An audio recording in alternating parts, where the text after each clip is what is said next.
Radio Free Cybertron. Transformers. Rewind.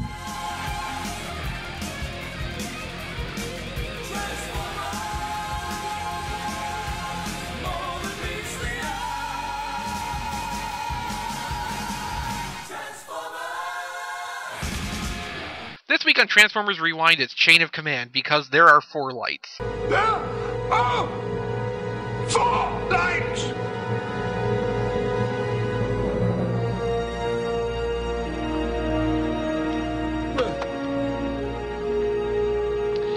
A battle at the stone monument discovered during Beast Wars Part 2 causes an energy beam to fire into the sky. Sometime later, an alien probe enters the planet's atmosphere and lands at the Standing Stones. Optimus and Dinobot go to investigate and encounter Megatron and Waspinator.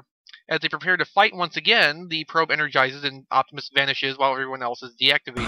Megatron, terrorize! Dinobot, maximize!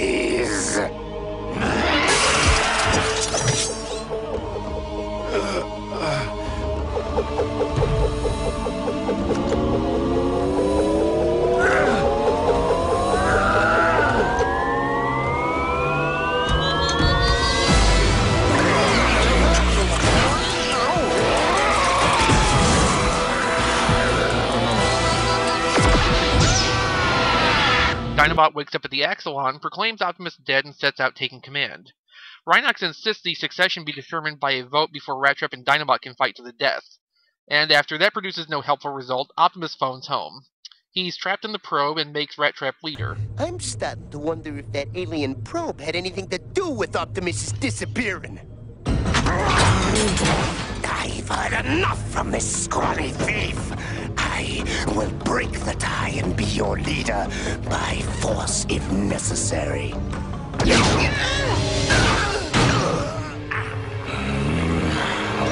Maximals, come in! Are you receiving? Maximal command base, this is Optimus! Optimus, this is Rhinox. Where are you? Hard to say.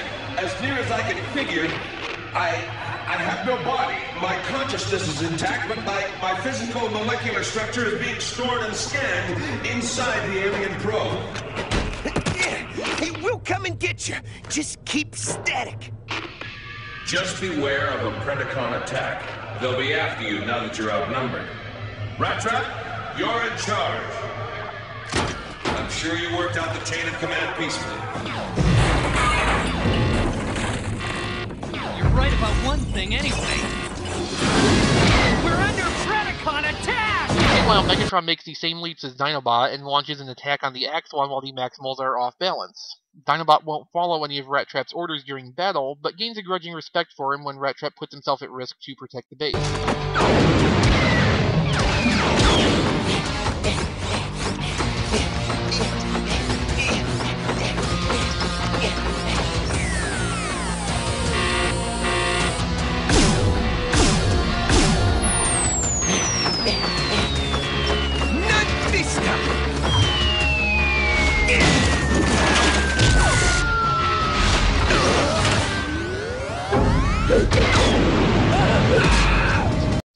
Afterward, the Maximals proceed to the monument with Rhinox's Optimus extraction device to rematerialize him out of the probe.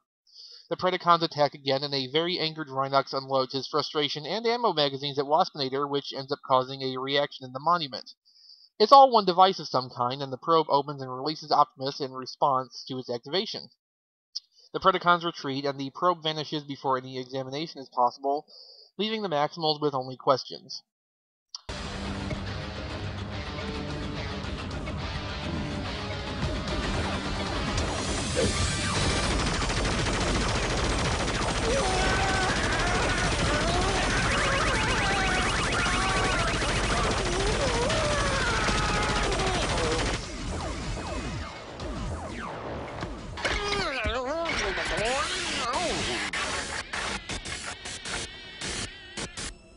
Hey.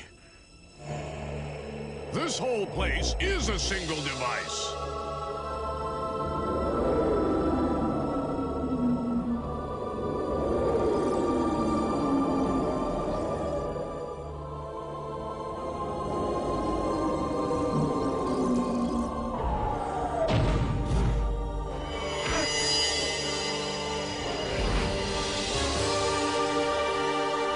Look who's back. So, Kilby, do you have any more Star Trek Next Generation references to throw at us before we start? So I really appreciate how Captain Jellicoe approached the situation with the Cardassians in this episode. You know, they're like wolves. They're like timber wolves.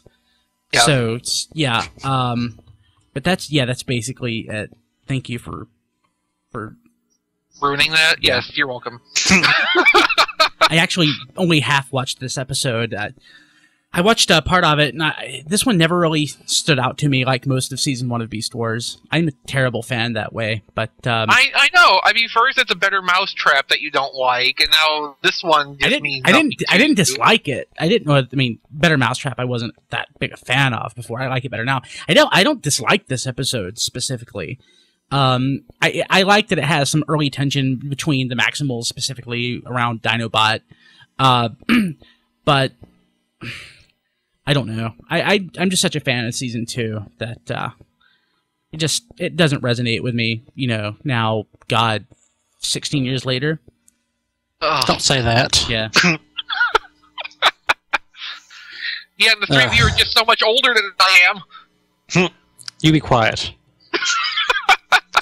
The thing that sticks out to me about this episode is only Rhinox's chain gun of doom. It was his introduction. Oh, okay. Because cool. he had not pulled out a gun until this episode, and when he did and lit up Waspinator, it made the entire episode. Yeah, that was fun. Plus, it resolved the plot. You have to give Rhinox some credit, though, for assembling whatever scrap he could find in the command center and trying to build a device to pull Optimus's dematerialized body out of an alien object. He was very Doesn't sound that hard. Scotty-like at that.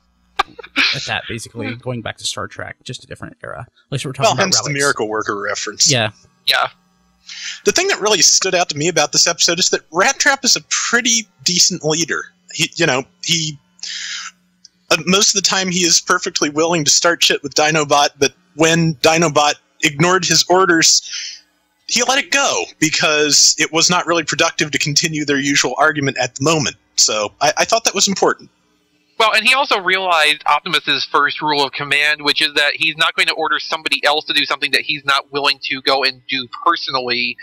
That's the lesson Rat Trap had to learn during the battle. He couldn't make Dinobot go do it before he proved himself by running through the firefight to fix the shields himself. Yeah. It just seemed really strange to me that Rhinox wasn't in the running for the leader, because he's pretty much always been second in command, it seems like. Well, okay, you have to think in Season 2, Rhinox is having a really bad time. Optimus is dead. Everything's kind of screwed up. He's not really willing to sit through Rat Trap and Dinobot working it out again. So he's just like, okay, you two sit down and shut up. I'm in charge for right now until we get everything under control. He's Jonathan Frakes. He makes a great, first officer, but not necessarily a great... He has the beard, too. Yeah. He could, yes. He's got a mohawk, too. That's kind of awesome. Yeah. But no, I mean, Rat Trap kind of has that characteristic of stepping up and taking charge when it's necessary to do so. But like he said at the end of the episode, it's a pain, and he doesn't really want the job if he can help it. Yeah, I think it's cool that basically any of the Maximals, except for Cheetor, could basically take that role as leader. Well, I mean, at the end of Beast Machine, Cheetor did take that role. Yeah, that's true. So eventually, every one of the original Maximals had that chance. Mm-hmm. But no, I mean, to me, this is like the 5th episode of Season 1, and it's the first one that really stands out to me as, okay, this is a good episode of Beast Wars. It has a better focus on the characters. It knows more about what it's doing at this point. The pilot episodes are kind of a mess because of all the exposition and setup needed, and the next two are just weak episodes in general because they're really cementing the concept down. That's a great point, because watching this, I didn't once think, man, this is such a Season 1 episode. I didn't think, wow, this really isn't, this is only half-baked. I thought, this is a Beast Wars episode, and it just happens to be an early one. See, that's a very good point. And to your point before, I mean, everybody likes Season 2 and looks to that for what Beast Wars becomes about, but season 1 gets overlooked a lot. It's twice the length. There's a lot more opportunity to build the characters up without having an overarching plot to contend with. Yeah. And I think that's really the strength of episodes like this. Yeah. And you can't really have something as strong as season 2 without, that character foundation in season 1. Absolutely. Exactly.